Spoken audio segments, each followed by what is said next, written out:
Tetapi ada banyak orang Kristen, di belakangnya juga ada roh jahat.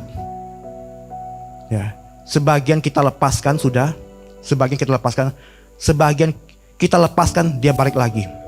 Saya tengking balik, tengking 3 bulan ketemu lagi, ada lagi. Tengking 3 bulan, 2 bulan, ada lagi di belakangnya. Why? Dia buka celah, dia punya free will, dia menghendaki roh jahat itu. Ya, Bapak Ibu dan terkasih dalam Tuhan, tahun 2022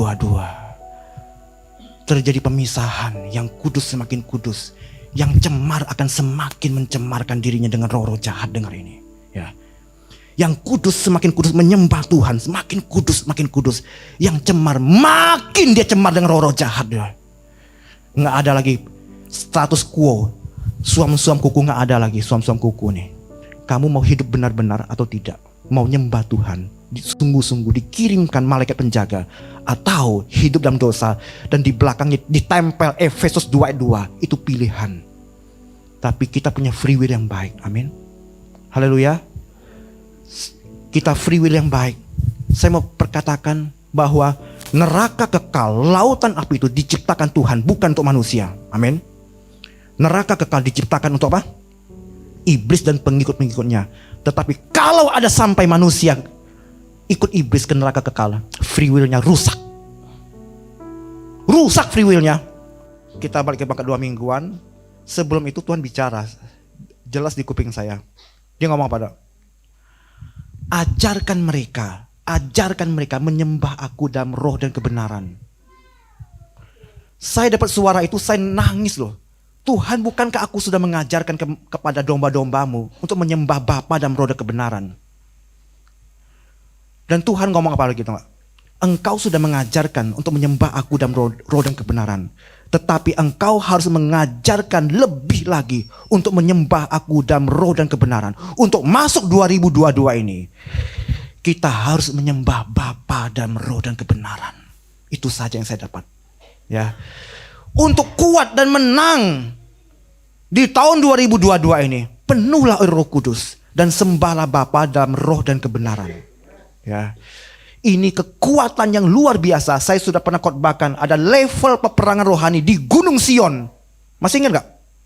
Saya khotbah di mana ya? Di Maranatha Sunter ya, Kemayoran ya. Di Gunung Sion itu adalah tempat tahtanya Bapa. Mazmur 84 ayat 8 dikatakan apa? Mereka berjalan makin lama makin kuat, hendak menghadap Allah di Sion. Coba lihat. Mazmur 84 ayat 8. Saya bukan khotbah di sini rupanya, di Maranatha Kemayoran. Mazmur 84. Mereka berjalan makin lama makin kuat, hendak menghadap Allah di Sion. Sion itu adalah tempat tahtanya Tuhan. Coba itu ayat 9, ayat 8. Ya. Mereka berjalan makin lama makin kuat, hendak menghadap Allah di Sion. Coba kita.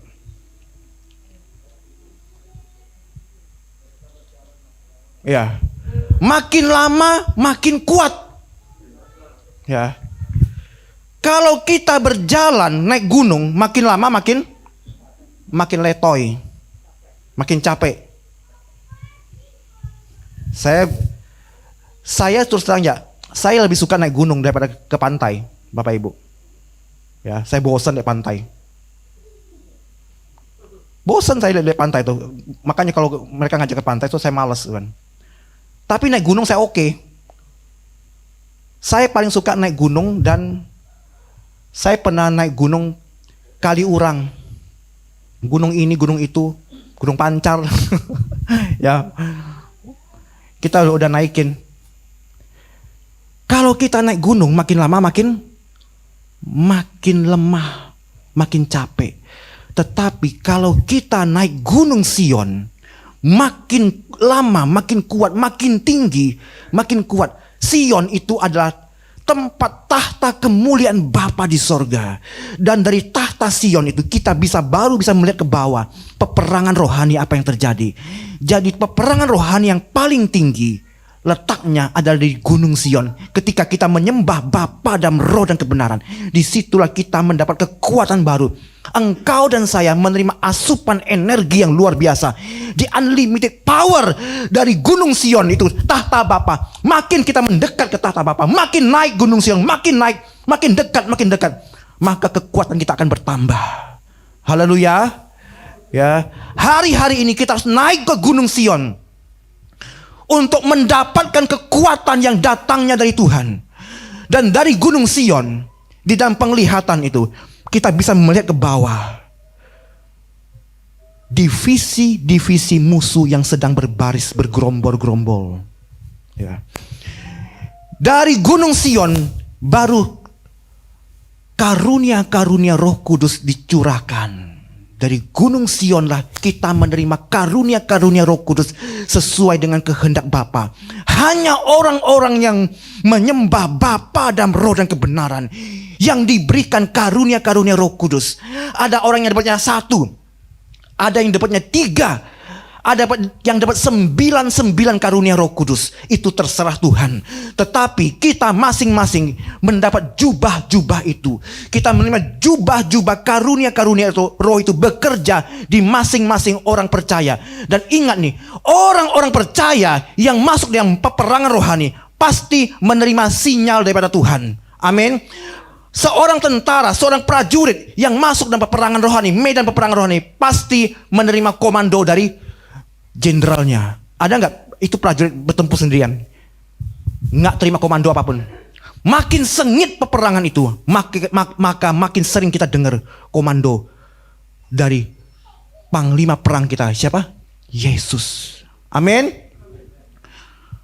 Makanya saya heran kalau ada pelayan Tuhan bertahun-tahun pelayanan, tetapi tidak pernah dengar suara Tuhan. Tidak ada karunia-karunia Roh Kudus yang bekerja. Aneh loh. Tuhan kita tuh bukan Tuhan yang mati loh. Kalau yang bisu tuh apa? Patung tuangan itu. Ya, itu patung itu. Ketika kita menyembah Bapa dalam roh dan kebenaran, kita masuk peperangan rohani. Kita lihat di perjanjian lama pun demikian. Peperangan rohani tertinggi pun terjadi ketika bangsa Israel memuji dan menyembah Tuhan. Karena Allah itu bertahta di atas puji-pujian Israel. Amin. Bagaimana tembok Yeriko dirobohkan? Tim Lewi, ya, suku Lewi menaikkan puji-pujian kepada Tuhan. Di tengah-tengah pujian itu ada kuasa Tuhan. Ada the power of Holy Spirit dilepaskan ketika engkau memuji, menyembah Bapa dalam roh dan kebenaran. Maka dari tahta Bapa diturunkan kuasa Roh Kudus yang unlimited untuk menghajar, menghantam kuasa-kuasa kegelapan. Ya. Ku mau ikut bersorak sambil, ku mau ikut berperang sambil bersorak, ya. Kita bersorak, berperang sambil bersorak. Dan Allah bertahta di atas puji-pujian Israel. Mazmur 68. Allah bangkit, Allah bangkit. Gimana? Terseraklah musuhnya di hadapan umatnya. Allah bangkit, Allah bangkit. Dia hidup dan berkuasa selamanya. Itu Mazmur 68 ayat 1 loh. Coba kita lihat. Allah bangkit, Allah bangkit, terseraklah musuhnya di hadapan umatnya. Allah bangkit, Allah bangkit, dia hidup dan berkuasa selamanya. Pujian penyembahan kepada Bapa ketika Tuhan disenangkan, maka ia bangkit dan ia berperang gantikan kita. Itulah peperangan rohani yang paling tinggi di Gunung Sion. Amin. Ya. Masuk 2022 ini, kita menyembah Bapa dalam roh dan kebenaran. Kita akan melihat karunia-karunia Roh Kudus dilepaskan. Saya lihat ada jubah-jubah yang baru yang datang dari sorga. Ketika itu ada kumpulan malaikat Tuhan. Dan ketika itu tiba-tiba ada 3 malaikat Tuhan meniup shofar. Tahu nggak shofar? Seperti tanduk binatang itu. Dia mereka tiup shofar dengan begitu keras dan apa? Tuhan berkata apa? Orang-orang yang menyembah aku, yang bersungguh-sungguh kepadaku diberikan jubah-jubah, dan jubah-jubah itu turun dari zaman ini. 2022 ada jubah yang baru. Ada roh penyembahan kepada Tuhan. Bagi setiap anak Tuhan ada karunia-karunia Roh Kudus yang ditumpahkan sesuai dengan Yoel 2 ayat 28. Maka teruna-terunamu akan dapat penglihatan-penglihatan, dan orang-orang tuamu akan dapat mimpi. Itu akan terjadi. Tuhan berikan jubah-jubah itu ketika kita penuh Roh Kudus dan menyembah Bapa dalam roh dan kebenaran. Amin. Jadi tahun 2022 miliki kuasa penyembahan kepada Bapa. Saya tidak mau khotbah yang jelimet-jelimet, tidak. Menyembah Bapa dalam roh dan kebenaran, itulah peperangan rohani tingkat yang paling tinggi. Dan perkatakan itu janji Tuhan, yaitu firman Tuhan. Amin. Sebab ayat firman Tuhan berkata di Wahyu 12 dikatakan apa? Dan mereka mengalahkan dia oleh darah anak domba dan oleh apa? Kesaksian mereka, ya. Oleh darah anak domba Allah, oleh kesaksian kita, iblis dikalahkan, kuasanya dihancurkan. Oh, darah anak domba, ya. Kita menyembah Bapa dan kita tahu kita bisa masuk hadirat Bapa. Karena apa? Tahu nggak kenapa? Karena darah Yesus. Amin. Karena darah Yesus, tirai bait suci terbelah dua. Kita bisa masuk ruang Maha Kudus karena darah Yesus. Amin. Dan oleh perkataan kesaksian kita, iblis dikalahkan. Tahun 2022, ketika engkau menyembah Bapa, Tuhan pasti tuntun kita dengan kuasa Roh Kudus, dan kita tahu memperkatakan darah anak domba Allah. Setiap pagi kita perkatakan oleh darah Yesus ada proteksi full atas keluargaku, atas pelayananku, atas bisnisku. Perkatakan itu tiap hari. Dan perkataan kesaksian. Apa itu perkataan kesaksian? Perkataan firman Tuhan. Amin.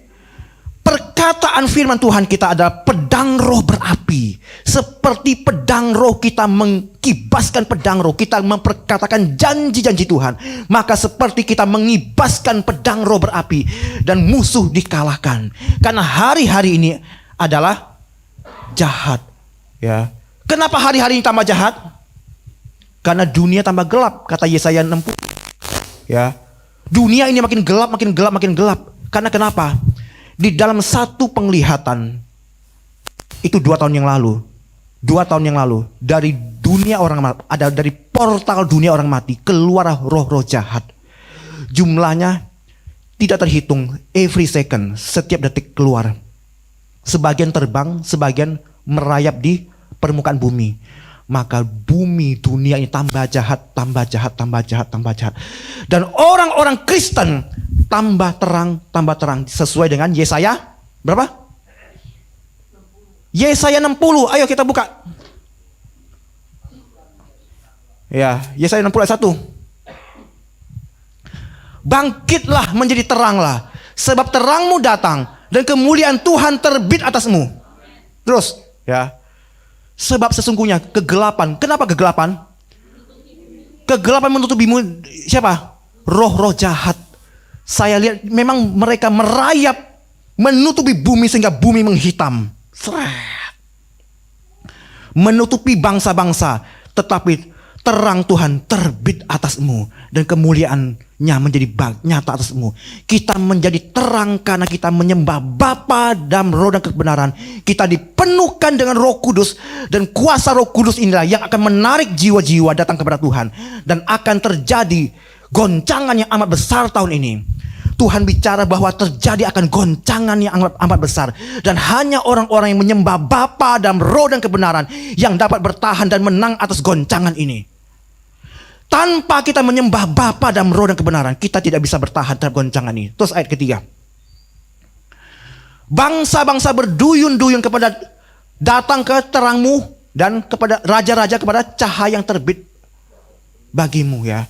Bangsa-bangsa akan berduyun-duyun. Dengar ini. Siap-siap, ya, hai penuai-penuai.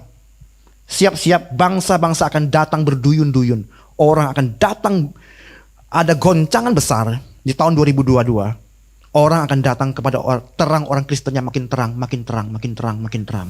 Ya. Yang kudus semakin kudus, yang cemar semakin cemar. Wahyu 22 ayat 11 itu sudah terjadi. Ya. Orang Kristen yang sungguh-sungguh sama Tuhan, makin terang, makin terang, makin terang. Tetapi orang-orang Kristen yang main-main sama dosa, makin cemar, makin jahat, makin jahat, makin jahat, makin jahat. Ya. Dan orang-orang yang makin kudus ini, saya lihat dikirim satu malaikat minimal satu orang. Ibrani 1 ayat 14, coba kita. Ibrani 1 ayat 14. Bukankah mereka semua adalah roh-roh yang melayani, yang diutus untuk melayani mereka yang harus memperoleh keselamatan? Semua orang yang harus, tidak boleh tidak. Orang ini harus menerima keselamatan, tidak boleh tidak, harus selamat. Dikirim apa? Malaikat Tuhan. Amin. Orang-orang yang harus selamat, tidak boleh tidak. Tuh Bapak kirimkan satu malaikat minimal. Ya, minimal ada satu malaikat. Tapi iblis juga kirimkan malaikatnya. Namanya apa? Malaikat sudah jatuh kepada orang-orang dunia. Orang-orang dunia. Orang-orang dunia. Dengar nggak ada mitos begini? Hari ketiga kalau dia mati, arwahnya kembali ya. Ya, saya dapat laporan berkali-kali. Ya, berkali-kali saya dapat laporan loh. Hari ketiga, kungkungnya balik. Kungkungnya tuh biasanya di mana? Di balai-balainya, di depan teras rumah. Tiba-tiba di balai-balai itu ada kungkungnya, tapi sepertinya virtual dan nyata. Antara virtual dan nyata, tiba-tiba kungkungnya begitu. Krik-krok, krik-krok, krik-krok. Hari ketiga, langsung dia masuk kamar. Kungkung balik hari ketiga. Ada lagi papanya. Papanya tuh ada gelas kopi sendiri yang besar. Itu gelas kopi. Dan tiap pagi papanya tuh bikin kopi. Hari ketiga ada orang bikin kopi pakai gelas besar. Satu keluarga masuk kamar semua, menggigil. Papa balik. Itu bukan papamu. Itu bukan kungkungmu. Itu siapa? Iblis yang menyamar. Karena selama hidup itu papa dan kungkungnya itu tidak percaya Tuhan, maka diikuti oleh roh-roh jahat. Yang di dalam Efesus 2 ayat 2. Coba kita lihat. Ya. Kamu hidup di dalamnya karena kamu mengikuti jalan dunia ini. Karena kamu mentaati penguasa kerajaan angkasa, yaitu roh yang sekarang bekerja di antara orang-orang durhaka. Jadi iblis ini niru. Nanti ya, ada zaman antikristus, yaitu niru Yesus, ya kan? Yesus pelayanan 3,5 tahun, dia akan berkuasa 3,5 tahun. Nanti ada trio abal-abal. Dia niru Tritunggal. Ada Bapa, Putra, dan Roh Kudus abal-abal punya. Siapa bapaknya? Siapa? Lucifer, ya. Naga itu akan berperan sebagai bapa. Kemudian antikristus, binatang itu akan berperan sebagai Yesus, anak. Kemudian Roh Kudus diperankan oleh siapa? Nabi palsu. Itu namanya trio abal-abal. Masa Roh Kudus itu orang gitu kan? Ya, bikin mujizat gitu doang. Roh Kudus itu luar biasa. Masa jadi orang? Abal-abal nih kan. Bapa jadi naga, berperan jadi bapa. Ya. Antikristus berperan sebagai Yesus. Trio abal-abal, tukang tiru. Begitu juga orang Kristen yang harus selamat dikirim satu malaikat penolong, pengawal ya, penjaga. Tetapi orang dunia di belakangnya juga dikirim the fallen angels. Bapak Ibu tahu? The fallen angels. Ada dukun-dukun. Tahu nggak? Pengawalnya ada belasan. Dia kemana-mana tuh di belakang tuh ada pengawalnya panjang. Naik kereta api tut. Panjang sekali kan. Siapa hendak turut, yang di belakangnya roh jahat, bentuknya macam-macam. Ada tinggi, ada yang pendek, ada gendut segala macam kan. Ada belasan. The fallen angels. Oke. Bapak Ibu, kemarin saya baru usir apa, atau enggak apa? Di anak kecil 2 tahun diikuti oleh roh jahat. 2 years. Minggu kemarin, ya. Saya udah usir berkali-kali. Ada yang 6 tahun. Ini pecah rekor 2 tahun. 2 tahun ada familiar spiritnya. Ada Efesus 2 ayat 2. Di umur berapa? 2. Dia berperawakan seperti anak kecil itu. Ya, tingginya sama, dipanggil sama, dan dia bertingkah sama. Masuk di kamar orang tuanya, guling-gulingan. Ya. Kita patahkan dalam nama Yesus. Anak kecil ini nggak bisa lihat lagi. Kamu nggak bisa lihat lagi. Ya. Ini rekor paling umur paling kecil yang pernah saya ketemukan. Biasanya saya ketemu 5 atau 6 tahun anak kecil. Ya. Di belakangnya ada apa? Roh jahat yang mirip dengan dia. Roh jahat ini akan mengikuti orang anak kecil itu sampai dia besar untuk apa? Menjerat orang-orang supaya masuk ke neraka. Tetapi ada banyak orang Kristen di belakangnya juga ada roh jahat. Ya, sebagian kita lepaskan sudah, sebagian kita lepaskan, sebagian kita lepaskan dia balik lagi. Saya tengking balik, tengking 3 bulan ketemu lagi, ada lagi. Tengking 3 bulan 2 bulan ada lagi di belakangnya. Why?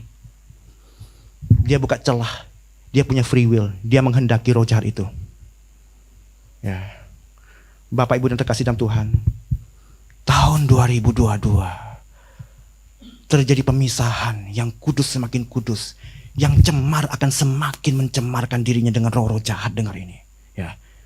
Yang kudus semakin kudus menyembah Tuhan, semakin kudus makin kudus. Yang cemar makin dia cemar dengan roh-roh jahat. Ya. Nggak ada lagi status quo, suam-suam kuku, nggak ada lagi suam-suam kuku nih. Kamu mau hidup benar-benar atau tidak?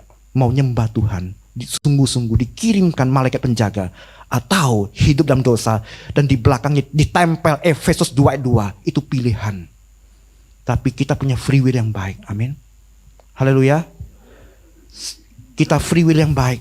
Saya mau perkatakan bahwa neraka kekal, lautan api itu diciptakan Tuhan, bukan untuk manusia. Amin. Neraka kekal diciptakan untuk apa? Iblis dan pengikut-pengikutnya. Tetapi kalau ada sampai manusia ikut iblis ke neraka kekal, free will-nya rusak. Rusak free will-nya. Tuhan ketok bertahun-tahun. Manis lembut Tuhan Yesus memanggil kau dan aku. Dia ketok 1 hari, nggak dibuka 2 hari. 10 tahun dia ketok, 20 tahun dia ketok, 30 tahun dia ketok. Tok-tok aku mau masuk. 40 tahun orang itu nggak buka pintu. Pada umur 70 tahun orang itu meninggal, mati tanpa Yesus dan apa? Masuk ke neraka kekal. Bukan salah Tuhan. Tuhan tidak menghendaki seorang pun binasa. Itu firman Tuhan. Tetapi ada orang-orang yang sengaja tidak buka pintu. Ada orang Kristen, dengar nih. Orang Kristen tadinya tuh Yesus pernah masuk dalam hatinya, diusir keluar. Dia meninggikan diri dia dan dia menyombongkan diri. Yesus keluar di pintunya, ketok lagi, tok tok tok, tok tok tok. Dia sudah hamba Tuhan besar dan Yesus berdiri di depan pintunya, hatinya, tok tok tok. Yesus pernah masuk sekian puluh tahun, kemudian Yesus ditendang keluar karena hamba Tuhan ini mencuri kemuliaan Tuhan, meninggikan diri. Ketika roh jahat itu masuk satu, roh kesombongan, pride, roh itu mengajak roh yang lain. Bernama apa? Roh perzinahan, roh dusta, 3. Ya. Dan ada satu roh lagi menunggu di depan, Pak. Roh antikristus. Kalau dia sudah masuk, habis.